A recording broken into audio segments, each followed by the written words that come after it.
This is just a quick update. The Scottish Government had their budget today, and they have announced that the additional dwellings stamp duty, for the better use of a better word, is going up to 8%. So currently it was at 6%, and that means that's in addition to the amount of tax that is paid through the stamp duty, which is progressively higher in Scotland anyway.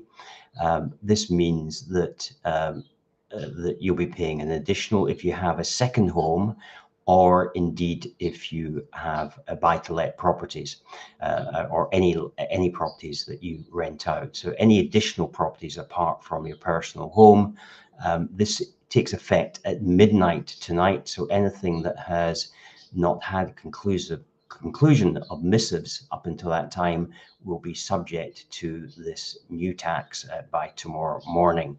Missives is the Scottish term for exchange of contracts. So this is obviously going to have a severe impact on things. I imagine solicitors will be working up till midnight to try and get some deals across the line.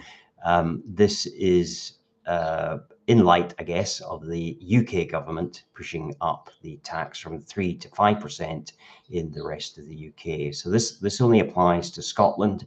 They've always been much more progressive or aggressive, as you may determine, in terms of taxation. And it's really, I really think it's a political, what's the word I'm looking for? It's really just saying we don't like people who are trying to basically improve their own situation. It's just, yeah, I don't like it, in all honesty. However, I have to say that I'm not an investor. I am a property developer, and so therefore, as a developer, it doesn't have the impact, because even if we are to build houses for rent, it won't be applicable to that, because obviously we're purchasing land which comes under the land tax, and therefore that is not applicable. So certainly for people who are looking to build their portfolio, I definitely would recommend the build to rent route rather than acquiring properties, because that's obviously pushing up the cost of acquiring new rental properties, should I say. Put in the comments what you think about this. Those of you who are in England, of course, will be happy that it's not you, but you've no doubt one of the reasons it probably in England went up was because they saw what they did in Scotland. So it may eventually, in fact, I'm sure it eventually will have an impact. So it's just something to be aware of. I did publish a document way back in 2015, 16 actually, when this was first introduced, and did say that this tax would at least double in time through tax creep, which does happen.